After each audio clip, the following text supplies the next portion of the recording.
Chapter 8. John Cabot. John Cabot, known as Giovanni Cabuto in his native Italy, had the same dream as Columbus, to reach Asia by sailing west. However, unlike Columbus, Cabot thought the best chance of reaching Asia would be to sail around the northern part of Earth, where the distance around would be substantially shorter than the distance at the equator. Cabot, like other explorers, wanted to find the Northwest Passage, which was thought to be a shorter route west from Europe to Asia. Finding a shorter route to Asia meant finding a shorter route to spices. Many details of Cabot's life and voyages are unknown. He did not keep records during his voyages, nor was much written about his life. However, it is known that he was Italian and had support from King Henry VII of England for his voyages. King Henry VII gave Cabot a charter to explore and claim land for England.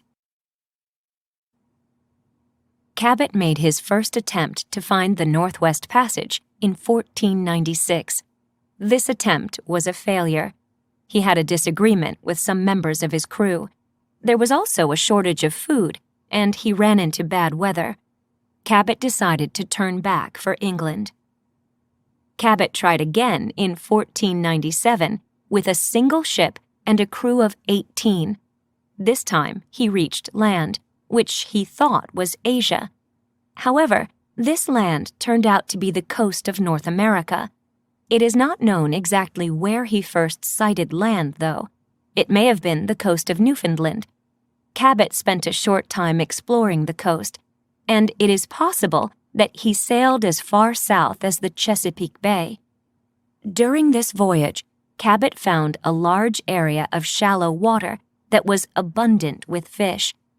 This area, known as the Grand Banks, is still one of the best fishing areas in the world today. At any rate, Cabot and his men became one of the first European expeditions to see the landmass now known as North America. Cabot sailed back to England with his news. Certain that he had found a new, shorter route to Asia, Cabot gained support for another, much larger expedition. This expedition left England in 1498, but it never returned. Nobody knows for certain what happened to Cabot and his men. In time, it became clear that Cabot had not, in fact, located the Northwest Passage. However, England based its later claims to North American territory on Cabot's explorations. When Cabot had first sighted land, he had gone ashore and claimed it for England. Cabot's exploration began England's desire to explore and create settlements in North America. Do you think you could be a sailor on Cabot's ship? Here is a description of what it might be like to be a young sailor. On a ship, young boys served as pages. On land, a page worked for a knight. At sea, he worked for a captain. Pages did all sorts of odd jobs. They carried messages, mopped the deck, helped pass out food, and cleaned up after meals. Older boys might be asked to work the bilge pumps. Even the best ships sometimes sprang a leak. If a ship leaked too much, it might sink. To keep that from happening, sailors had to pump water out of the ship using a bilge pump. This was a terrible job. The bilge water was disgusting. It smelled bad, and it made the sailors sick. After pumping bilge water all day, it would have been great to sit down to a nice warm meal. Unfortunately, sailors did not get many warm meals. For most meals, they got hardtack. Hardtack was a kind of bread that was baked over and over. Hardtack was so hard it was tough to eat. Sailors had to soak it in a drink to soften it up. The good thing about hardtack, though, was that it would not spoil on a long voyage. It was so hard, bugs had trouble getting into it, unless it got wet. Once it got wet, weevils and other bugs could and did get into it.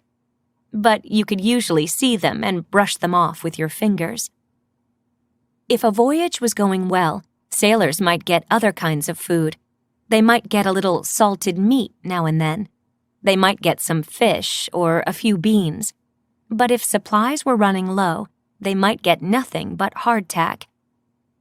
The diet on sailing ships was so bad that many sailors got sick. Lots of them got a disease called scurvy. Today we know that scurvy is caused by a lack of vitamin C, found in fresh fruits and vegetables.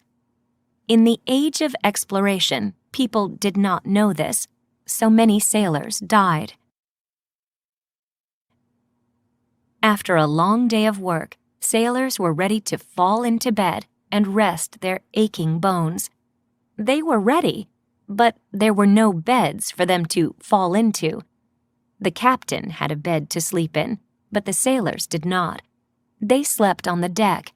As the ship rolled back and forth with the waves, the sailors rolled with it.